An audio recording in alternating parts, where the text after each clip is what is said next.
Welcome to the Home Studio Hangout podcast, where we explore what it's like building, running, and working out of a home studio with your hosts, Joshua Matotek, Andrew Simmons, and many guests in different areas of the music industry.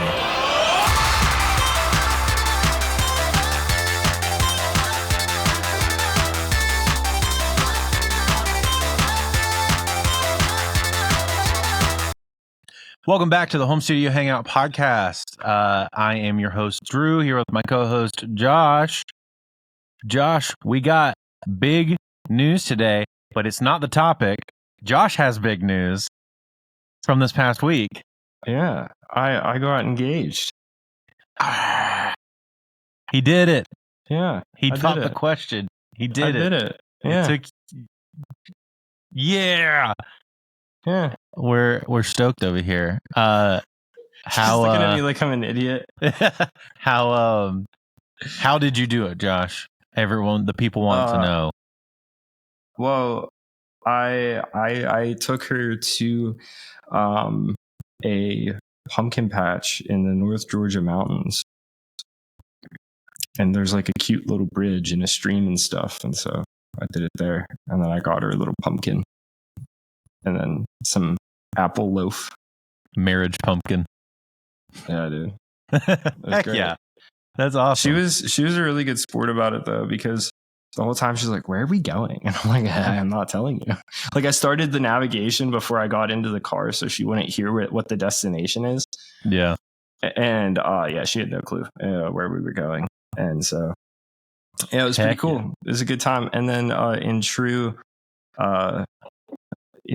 being true to ourselves, we celebrated by going to Waffle House and then sleeping the rest of the day. Heck yeah. So heck yeah, dude. Yeah, it was really fun. That's awesome.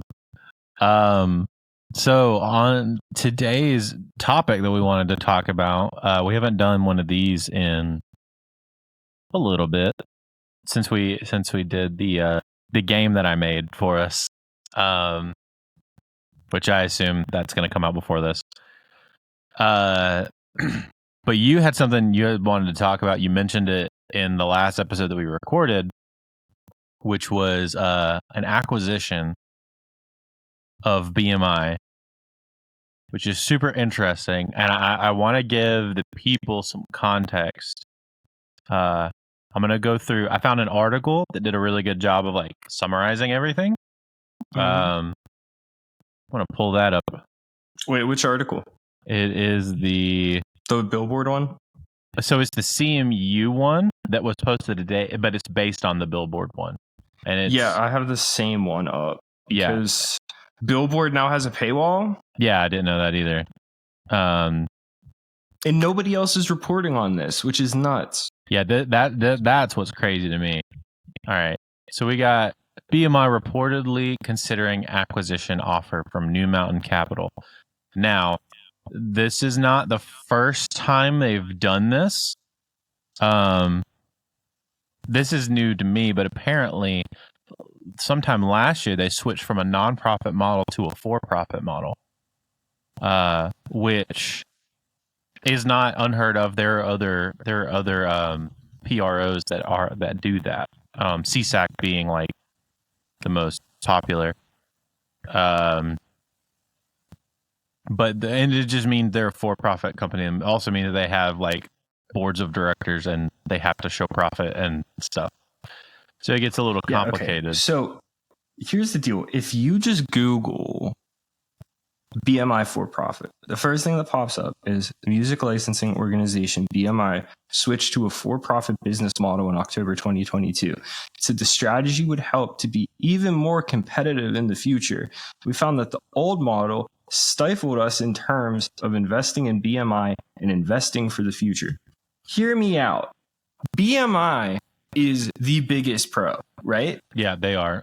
As of I want to say 5 or 7 years ago, they passed significantly ASCAP and the rest of the PROs.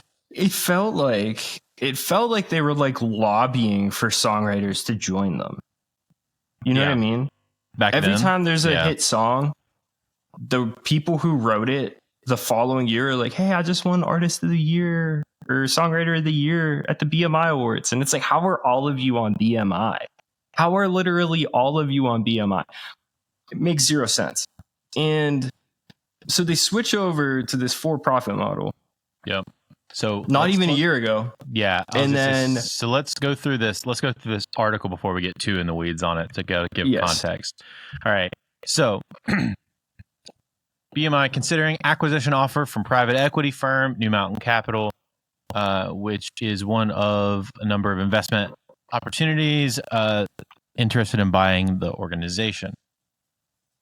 So sources have told Billboard deal would be worth about $1.7 billion, though it's not currently clear how close the deal is to being done. Most of the music industry's collecting societies are not for-profit organizations owned by their members, so which meaning ASCAP is a member-owned organization, not for profit. So usually a combination of artists, songwriters, music publishers, and or record labels. However, some are privately owned for-profit businesses. Those would be CSAC. I think it kind of goes through that here in this next paragraph. ASCAP membership model or member-owned model. BMI, I didn't realize, and I should have known this just because of the name. BMI is owned by a group of broadcasters. Yeah, because oh geez, coffee went down the wrong way. Uh-oh. Coffee in the wrong hole. You hate to see it. Jeez. Oh man. Anyway, Drew's dying. Yeah. Having been in the U.S. radio broadcast sector in the 30s to provide a rival to already established ASCAP. I did not know ASCAP was the oldest PRO. Yeah. That's why I went with them, because they've been around forever. And I know that people like rarely had any issues. And I was like, it's like $50 to join. I might as well just do it. I've been a member for 9 years now. So, and I'm a BMI member, but I've been a BMI member since 2010. And so I didn't know any difference. I was just told to sign up. That's basically the other thing that happened to me. I was like, who should I choose? And someone was just like, hey, ASCAP's been around forever, and I know nobody that has had any issues with them. So I was like, all right, I'll sign up. Yeah.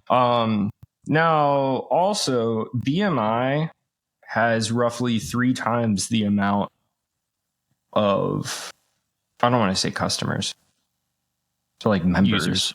Users. Yeah, than ASCAP. Yes, they do. That is weird. And so, yeah, that's wild.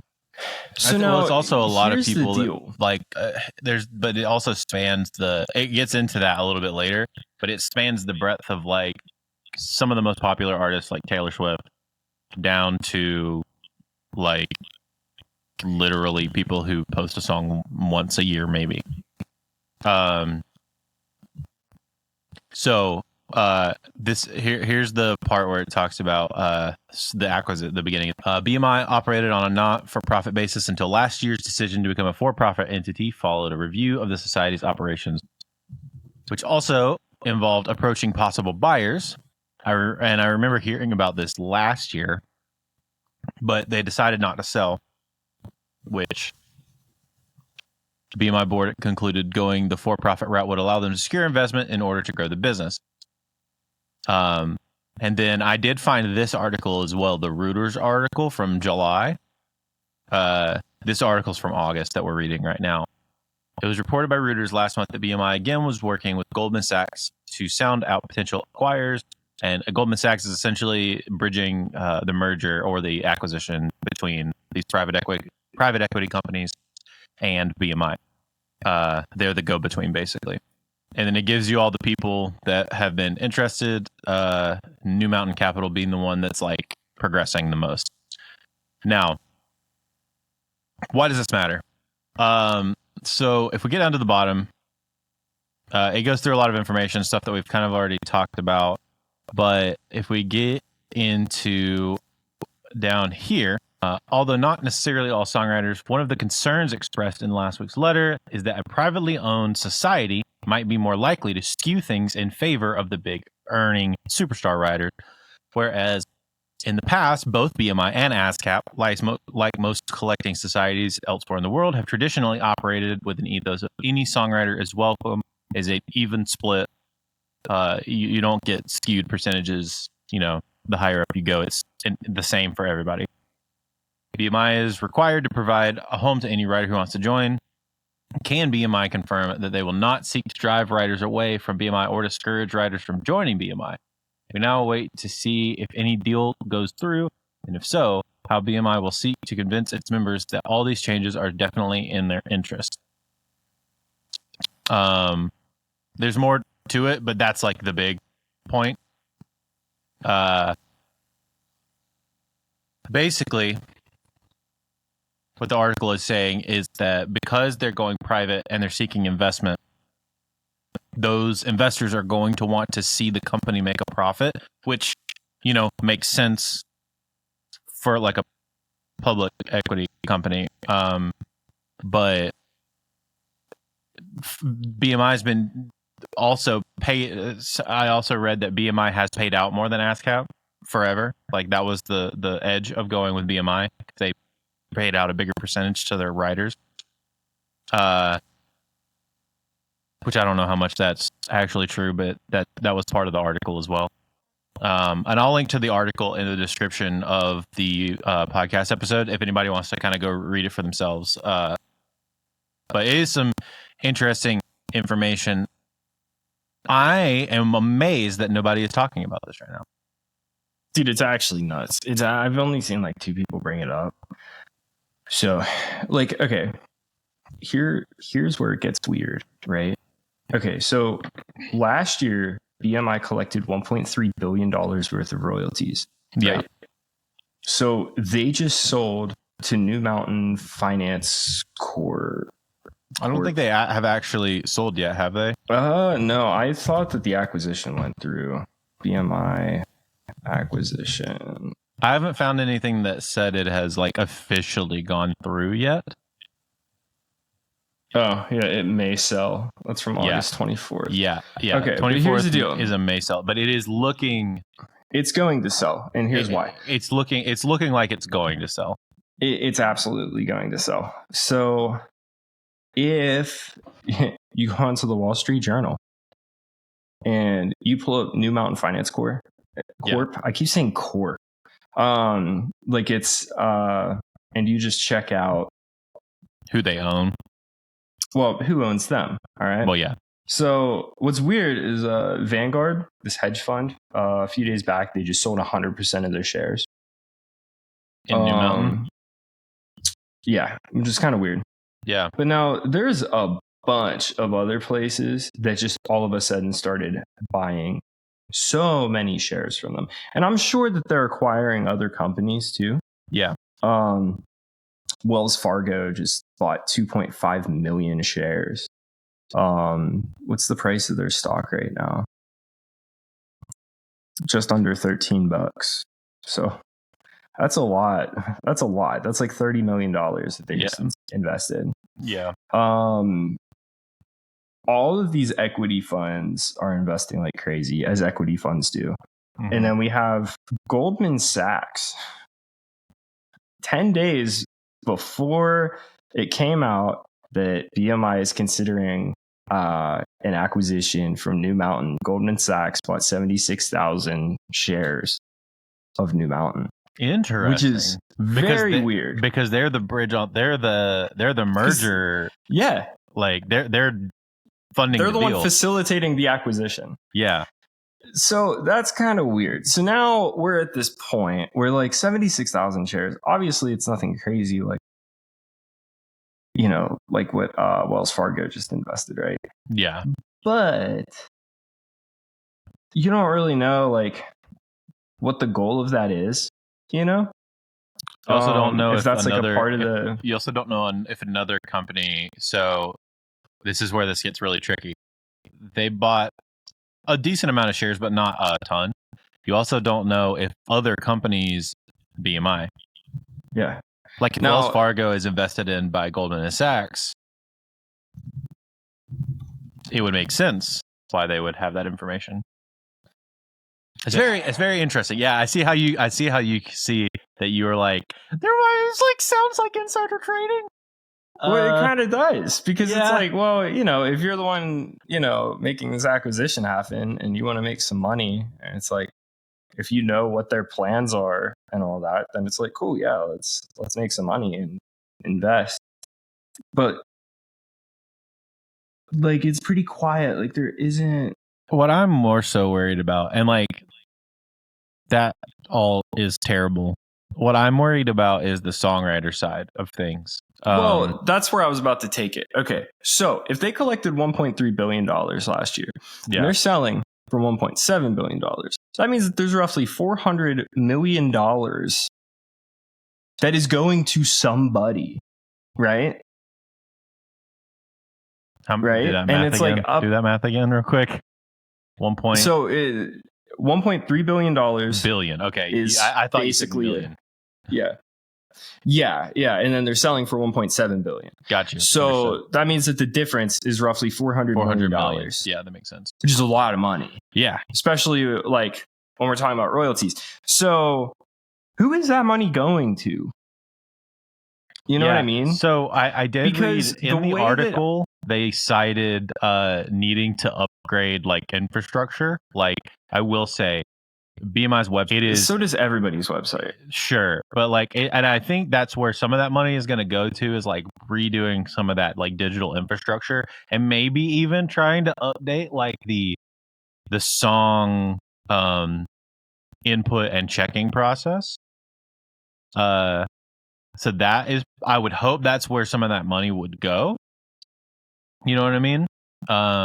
They did cite that as an example of where some of that money is supposed to go. Where it's supposed to go. It's always about where it's supposed to go, right? But that's where the article said it was supposed. It's where BMI made a public statement saying that is what the money is supposed to be used for. It seems like a lot of money just for an infrastructure change over, and I could be wrong. I don't know how much that stuff costs, but I mean, it costs a lot, but I don't think it costs almost $500 million. Yeah. So, and then on top of that, you have to like look at the state of music right now. Okay. All of these hedge funds, all of these private equity firms, all of these rich assholes are freaking the fuck out because they have dumped so much money into real estate and other ventures. And they know that within the next 3 years, this shit is going to crash. And now all of the money that they're dumping into stuff is going to be not nearly as profitable. So what can we go after that's going to keep making us money? Stand the test of time regardless of the economy. Yeah.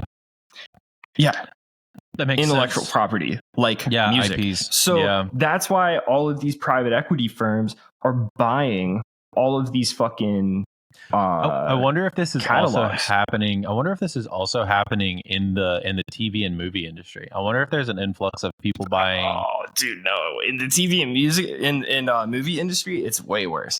Like, I know, but I was just hearing a podcast about this where there is a very, very, very long history of like the shadiest kinds of investments for film. Really? Like involving the mafia and stuff like that. Like weird. Like I mean, I don't know enough about it, and it's something I'm interested in. And if we want to go off the rails one of these weeks when we do a podcast, that's a great topic. Sure. But yeah, I mean, like it's been weird like that forever. And if you think about it, every single movie that's funded is going to be funded by this big company, like, say like Warner or whoever. But then like, who are the people that are actually getting that money for that company, So it's like, it's always shady. And that's part of the reason why the only movies that come out are fucking superhero movies. Well, yeah, especially right now. You know what I mean? And then you have a couple breakthrough, but yeah, it's majoritively. Yeah. Aside from like A24, like we're just kind of doomed as far as the movie industry goes. Nostalgia movies. And that's exactly what's happening in music right now. Everyone's complaining about how like there's no big breakout artist besides maybe like Olivia Rodrigo, and she kind of forced her way into that position though. Yeah, but the reason why is because none of these labels are investing enough time into their artists. Like they're investing the money, but then when it flops, they just drop them. And it's basically just a product of this idea of like fast recoupment. Yeah. And so the more shareholders that you have involved in this stuff, the more the pressure is for recoupment, the more that you're going to see artists just getting completely shafted. And it's like, so then it gets into the swing that the article said it there at the end that I'm the most worried about as a person who is under BMI. Is there going to be some swing when it comes to like royalty payouts? Like, are the people at the top going to get a better percentage? That's never been the case. It is though. It is though with Spotify, with Apple Music, not with PROs though. Not with PROs. But not with PROs. And so it's never been that way with PROs. So but that's what the article was saying is like that's what everybody's worried about is the swings, like differentiating from like if you are a mid-tier artist getting like a really consistent, you're doing like a solid 200 to 500K. That's still like a mid-tier artist, 2 to 500K like monthly streams. Your like are your PRO numbers are you going to see a significant dip in your money payout versus like is the top going to see like a slight bump? And is that going to go all the way down? Like, is it going to be a big tilt all the way down to the bottom? Absolutely. And so here's the funny thing, right? So Spotify, everyone's like, oh, they're the devil because they pay out less. But here's the deal. You're more likely to pop off on Spotify than any other streaming platform as a small artist. Yeah. All right. So to me, they own the attention of people. So it's like, it's worth it. Apple Music, so before I was very much on like Apple Music's the best kind of shit, right? Even though I haven't used it in years. But there was just a really cool conversation that came up in the Discord where this dude was like, well, here's the deal. We could all say that Spotify is the devil, right? But at the end of the day, the devil is still paying a lot of smaller artists enough money to make rent. Sure. They're getting artists discovered every day. You have people going viral on Spotify playlists every single day. And guess what? In 5 years, a fraction of those people are still going to be around. All right. Yep. Apple Music, on the other hand, has none of that. They have none of that. The playlisting is awful. They don't care about smaller artists. But the one thing that they can do is say that they pay out more. They do pay out more. Significant. And they do. An amount. But if you think about it, because they're not promoting smaller artists, they're only paying out more money to people like Taylor Swift. Taylor Swift makes enough money, dude. She doesn't need to make more money. She's good. Taylor Swift is the economy. Like, she just released a movie and they made like more money off of it than Oppenheimer. You know what I mean? Yeah. It's like, it doesn't matter. Taylor Swift is the music industry as of right now. So it's like, those artists don't need that royalty bump. You know what I mean? It's just a way to appease labels so then they could curate these playlists of really, really big songs. And then they do nothing for smaller artists. And so, absolutely, we're going to see a swing in royalties. Like, that's just how it works. That's how it always works. That's how it works for literally everything besides PROs. So, and this comes back to a conversation. Until now, that's the problem, right? PROs have been like the safety net, right?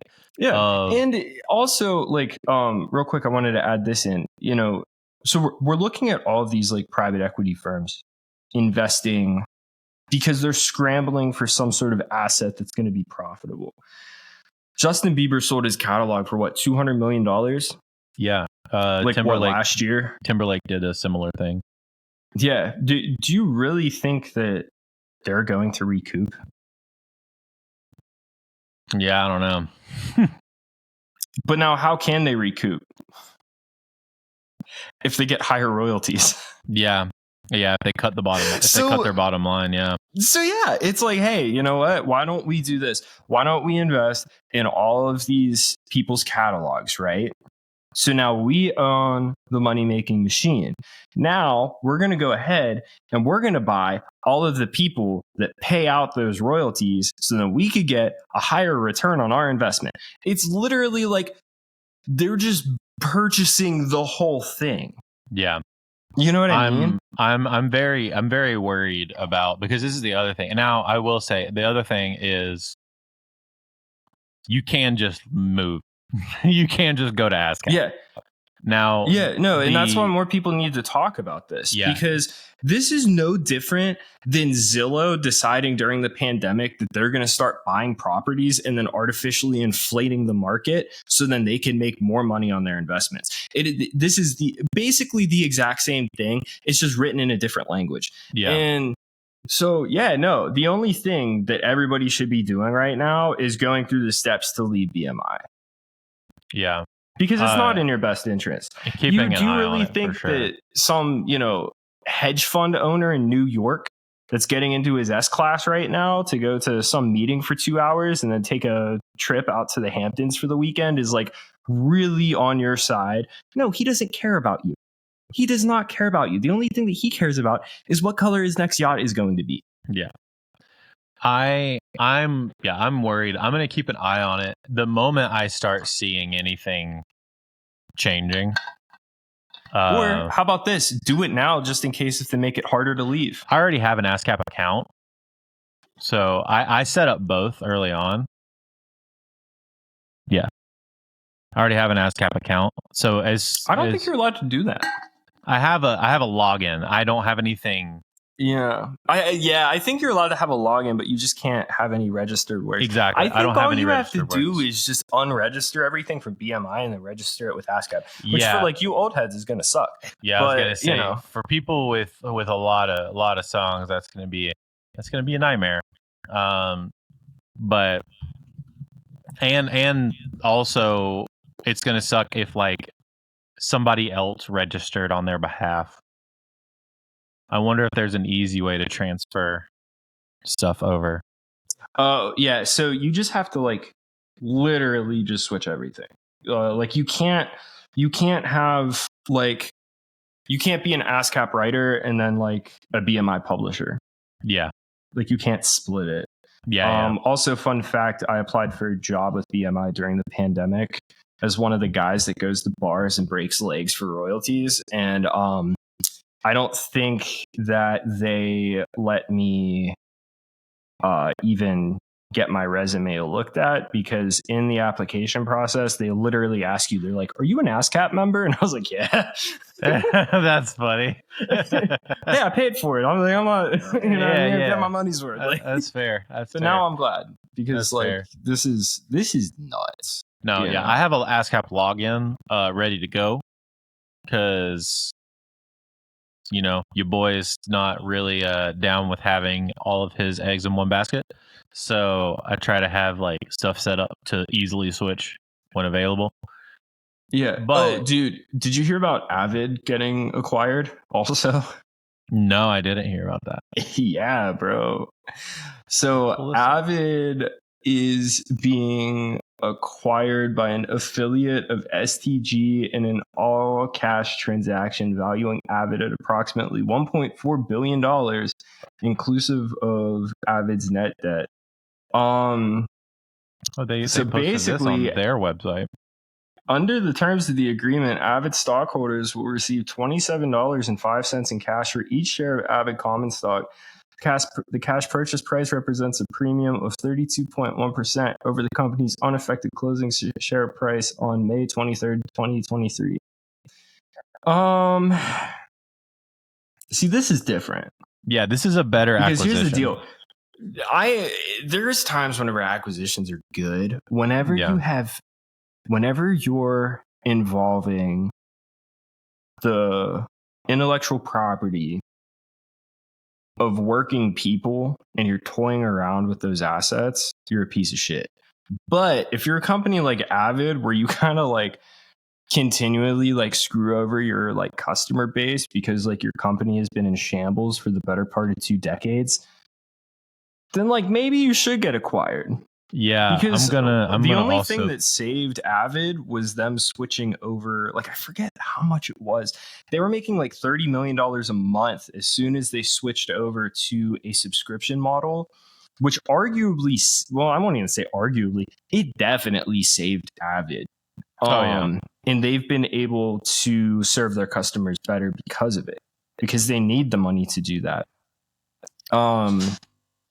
But now that they're getting acquired, some people were like, oh no, it's going to be terrible. And I'm like, honestly, I really don't care that much, because at the end of the day, their goal, like, okay, imagine if you're, what kind of company bought them? Is it also private equity?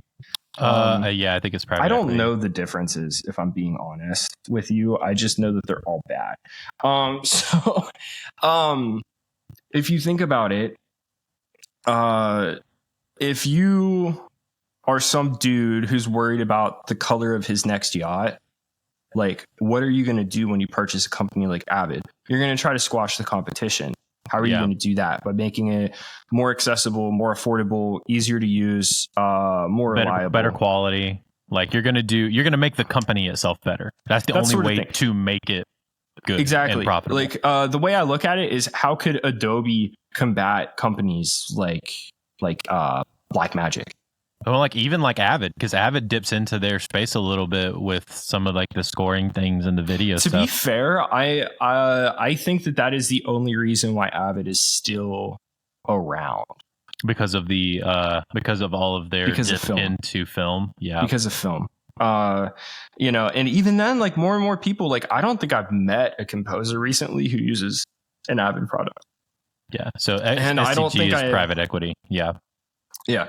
So it's like, I don't know. I think it's a good thing. You know what I mean? This one's good. Also, it's a good like pairing.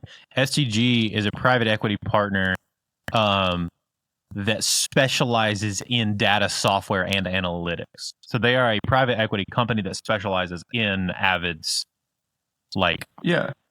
area. They're gonna be like, oh, we're just gonna steal a bunch of user data, sell it to Mark Zuckerberg, and cash out, baby. And honestly, that's fine. Sell whatever you need of mine in order to give me Pro Tools that works. And hopefully make it cheaper. God, dude, it's just so bizarre. It's so bizarre. Like, the fact that like the music industry was like hard enough, you know what I mean?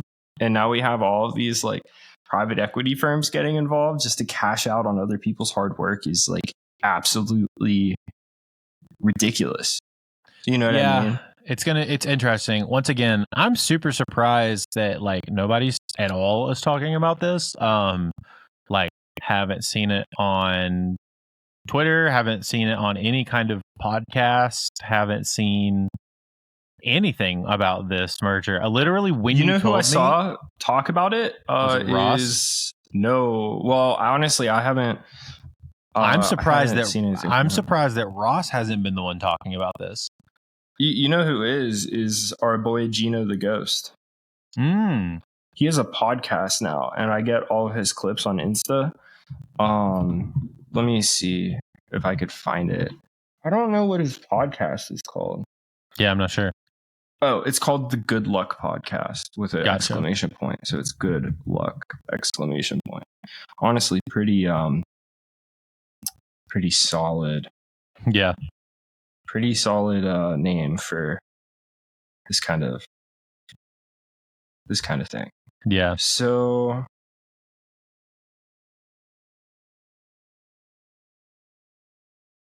Josh is reading. Where is it? He started talking about it. Too many tabs. Probably back in August, right? When this like actually progressed. So it would have been like months ago. Like a month ago. Yeah, it's on the one with from August 28th. Yeah, so it was like 4 days Bring Back after. Pop Music. He is the only person I've seen talk about this. This is how I found out about this. Yeah. But also, like, is Ross really going to talk about BMI? Because he's with BMI. I know, but I think he would be worried about... I can't hear you for some reason. You can't hear me? I still can't hear you. Can you hear me? What the fuck? You can't hear me? Yo. Whoa. Did you just change something? Nope. My Headphones. Oh. Don't My adapter wasn't screwed in. That'll do it. I just panicked. I was like, well, it's either my headphones or my Apollo, and I don't want either of those to break today. So what I was going to say is, as much as Ross is vying for like unionization and writers, this is a part of that conversation, right? Let's see what Ross is yelling about. Yeah, because I haven't seen anything from him, and normally his stuff surfaces to me if it's like super important. He's not talking about it? No, I see nothing. Dang. How do you filter new results? Dude, all of these like news articles are from years ago. Yeah, the only ones that I could find were the article back in July when they first announced that they were open to acquisition again, and then the one in August that said that they're moving forward with this private equity company, New Mountain Global. I think that's what it's called, right? New Mountain Capital. I was close. Oh, look, our boy Gino, he's the first thing that pops up, and he's talking about how AI art cannot be copyrighted, which is good. We are very happy about that. AI art cannot be copyrighted, friends. Then dude, I love other people's stuff. I'm gonna have to start checking out his podcast because that's sick. Yeah, dude stays on top of it when it comes. Oh, Evan Bogart was back on the Ross podcast. That dude's cool. I had the chance to meet him, but then everybody's schedule got messed up. But okay, yeah, Ross hasn't talked about it at all. I mean, to be fair, that's a weird position to be in. Like, you do all this work with BMI to like rally for songwriters and do all this good stuff, and then you find out that this company that you've been endorsing for years is like, hey, about that. Well, I also noticed. Fuck you. Yeah, I was about to say, I noticed about last year he stopped being quite as vocal about the songwriter unionization and all that stuff and the payout evenness and whatever. To be fair, like that could also be one of those things where maybe he's just tired. It could be. You know, it also could be whenever they decided to go private instead of go public, going for profit instead of nonprofit. Back in October. Now there's no point. Yeah. Because he can't vie for a company if they're a private company. Well, then also now, on top of that, like we can't even unionize, bro. You know what I mean? Because like the rates are set by the Fed or something like that. So it's like we can't even unionize. And like it's a government mandated rate. Like, you know what I mean? Like so many people were supporting like SAG-AFTRA. So many people were like against it, calling them like, you know, like, oh, they don't know what hard work is. They write garbage anyway. Like, whatever. I don't care. Like there's so many bad songs right now, but like I would kill to be able to like pick up a picket sign and like actually like change something. You know what I mean? We can't do that. I really wish that there was a way that we could do something in order to change. I don't know if it's streaming payouts. You would have to do an artist lockout, which is just not going to happen. It always comes back to the fact that like whenever streaming came about, labels were going to put the writer's share as mechanical royalties. But instead of doing that, they just did it as publishing. Am I saying that right? Does that sound right? Because I know that writers get paid out publishing. That's like the whole thing. Yeah. So basically what they did is like they basically organized it as a way for the labels to make more money and for songwriters to make less. So it all started before you and I even wrote our first song, whenever labels were like, hey, sorry, writers, we deserve more money than you, even though you make us all of our money. And then after that, it just got progressively worse. And now we're at this point where it's like, hey, we've been fighting for like better rates, but now like we can't even do that because everything is going to be owned by a bunch of hedge funds. And if we learned anything about hedge funds in our lifetime, it's that they're bad.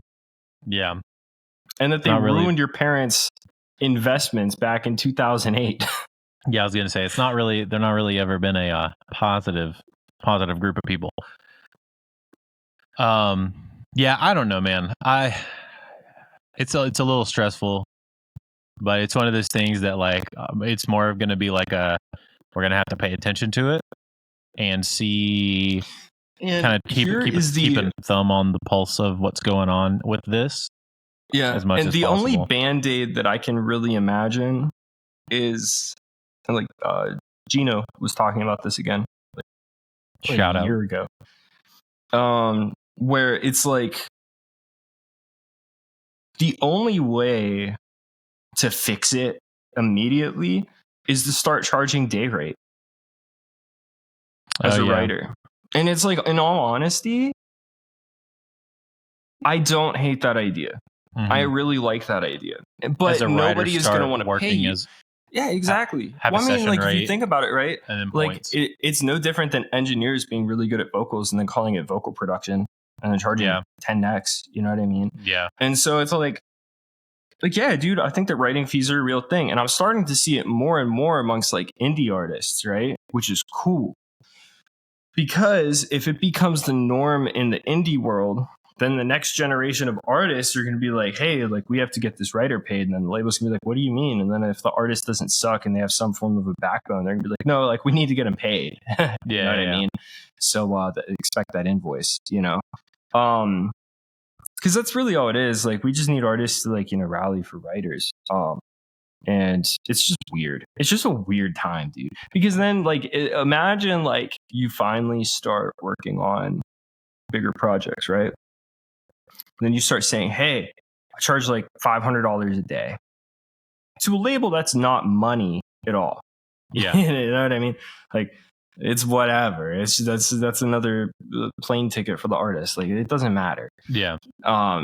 But because of what it's being billed for, now it's an issue because we don't pay that for writers.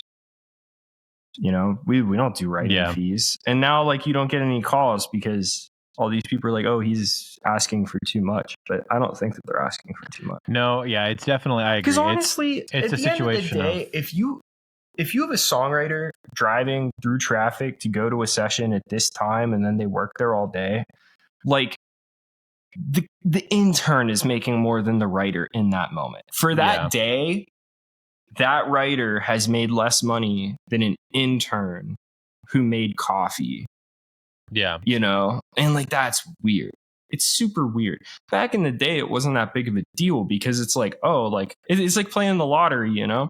There's stories of songwriters making, you know, $6 million back in 1990 from one song.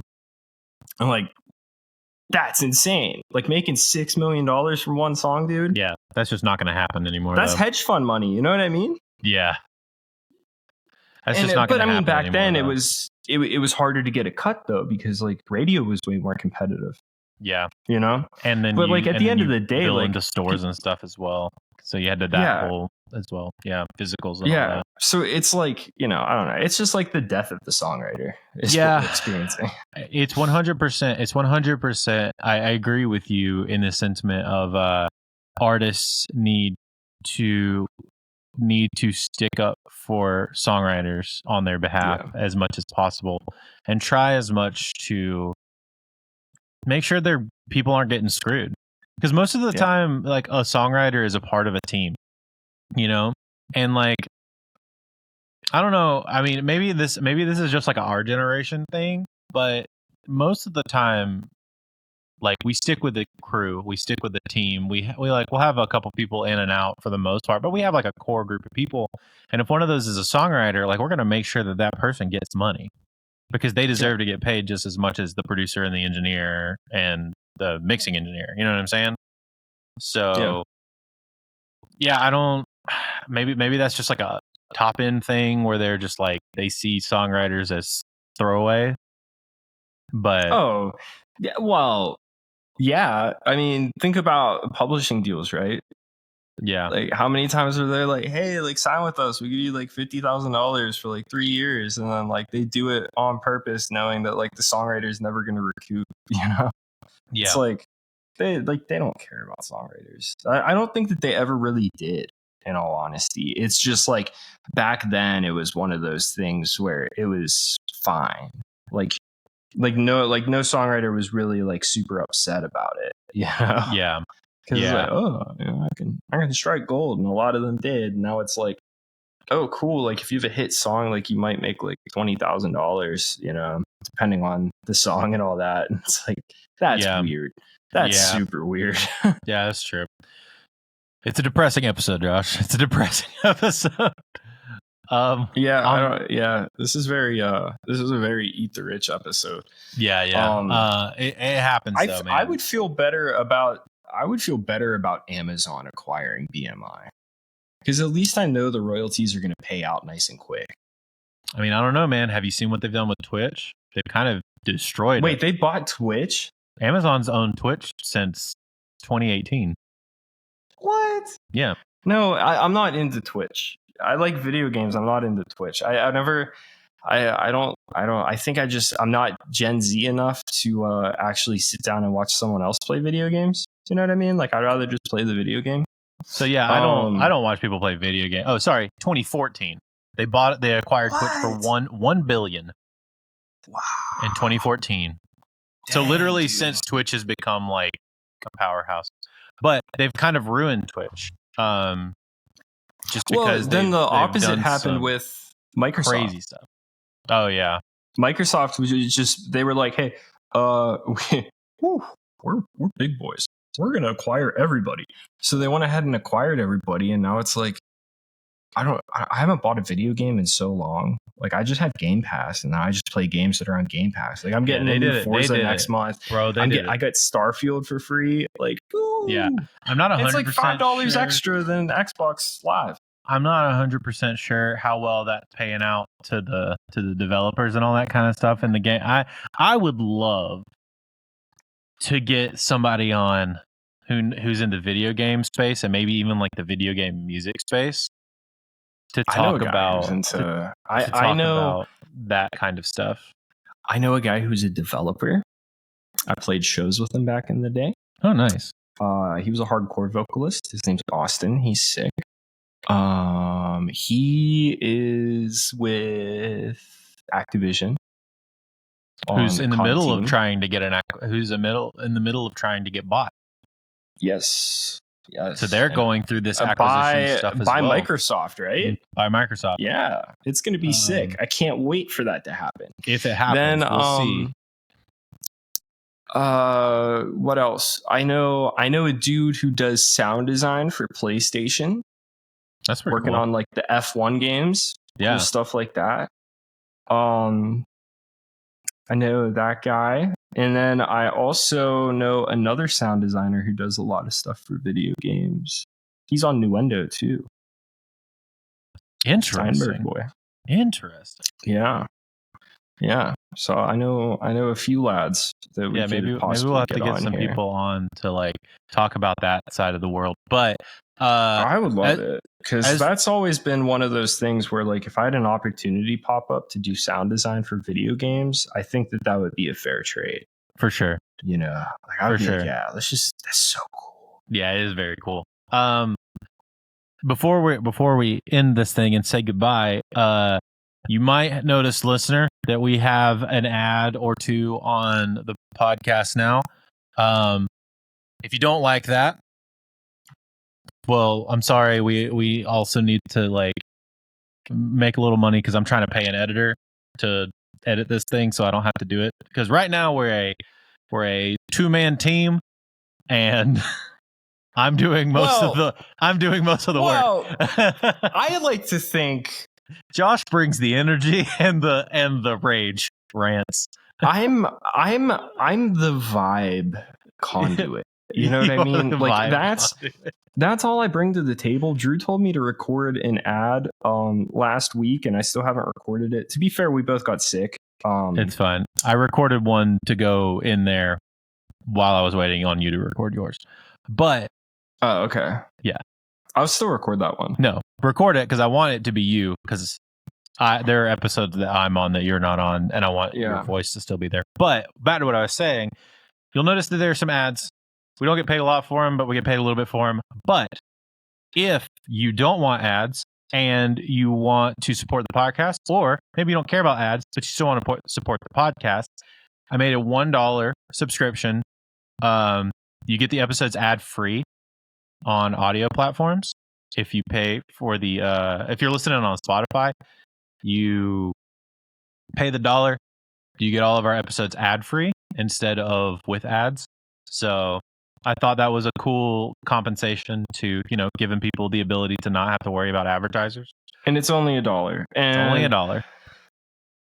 How many subscribers do we need to get an editor? Let's set a goal. Yeah, I'm not sure, because I need to talk to some people and get some prices for some people. I've started talking to some people about editing shorts. Yeah. That I'm probably going to shoot for around paying somebody like $75 a week. 75 to 100 a week. I mean, did I ever tell you that my brother is like video guy star? Like, he's like really good at editing. I wonder if we could get him to do it, because then it would be a little bit more personal. You know what I mean? Yeah, could. I did send you one. I had my buddy do a test one for me to kind of he could test like how long it took him to do it, because he's a shorts editor for YouTubers. So he edits like high energy shorts and stuff. And so he was like, his stuff takes the longest as possible. So I was like, okay, you do your thing on this clip and then tell me how long it takes. And based on that, it's how much I want to, try to find somebody for. Anyway, per month, I mean, we probably need like 200 subscriptions at $1, something like that. Yeah, we could do I've it. also thought about setting up a Patreon at a $1 level, just for people that want to. Yes, and to do that. Here's what we should do. You know me, all right. I'm not Twitch guy. I'm not podcast guy. I'm not YouTube guy. I'm none of those things. All right. Like, I watch Ghost Adventures on HBO Max, and that's it. So, the only thing that I pay for anybody's content ever is the TMG podcast. I pay the subscription so I can check out all their stuff ad free, as well as the bonus episodes. Yeah. And so here's what I proposed. If we're able to get to like $51 subscribers, then we should start doing bonus episodes. I would definitely and charging $7 a month. I would agree with that. Yeah, if we can get that many people doing like single dollar stuff, I'll figure out. I'll figure it out, and we can do it on a Patreon. And also, if you're listening and you're like, well, why would I do it on Spotify instead of waiting on you guys to do it on a Patreon? If you pay for it on Spotify, I can just alter the tier to give the bonus episode. So I'll upload it there as well. Yeah, and I think that's a fair goal. If we get $51 subs, then we'll go ahead and we'll start doing a bonus episode every week. That'll also be really cool, because then I have the opportunity to be more unhinged than you'll get unhinged, typically Josh. am. Because I wish I could always be unhinged, but we can only put that behind a paywall until my mom subscribes. Then I'll have to keep upping the fee. But But if you're, and honestly, the easiest thing that anybody could do outside of like just straight up doing the subscription thing is sharing the episodes with a friend, subscribing wherever you listen, leaving reviews and comments or whatever. That's honestly probably the biggest thing that people could do. We've seen a stark amount of growth, I will say, in the last like couple couple months. Dude, honestly, we've been hitting it pretty hard. Like this I think is the most consistent and the best quality of conversations that we've ever had, and highest output podcast of content in general. Yeah, which is all thanks to Drew, because I'm awful at video editing. We were talking about that before we hit record.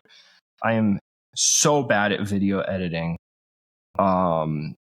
And he handles all of it, and it is awesome. And I would love to not handle all of it. But hey, man, you were like, hey, we should talk about BMI. And I was like, yeah, exactly. Go. But that's the other thing. I know that I can say, hey, Josh, here's this topic I know you're going to be interested in. Let's just like run with it for an hour. Yeah, those are my favorites. I love being able to sit down and yell about things with you. Exactly. And we will have more of these yell about things kind of episodes if we can get a bonus episode going, because that's we'll be able to do that kind of stuff. Yeah. Exactly. So yeah, I think I'd love to have some people look into that subscriber thing. If it's something you're interested in, support the podcast. That would be very helpful for us. Or go subscribe on YouTube. Go listen to our stuff or share it with somebody you think is cool. Check out our backlog, all that kind of stuff. Josh, thanks for ranting about PROs with me today. Oh, no, I wasn't just ranting about PROs. Okay. I was ranting about the corporate elite. All right. Capitalism. Yeah. Capitalism, dude. So weird, man. So weird. And what's great is I can't wait for you to clip all these, and then a bunch of people in the comments are gonna be like, "This commie bastard," and I'm really, hey, listen to the whole thing. Yeah, exactly. Listener, thanks for listening. Share it with a friend. Thank you so much for subscribing and listening. We'll see you next week. Bye. Later.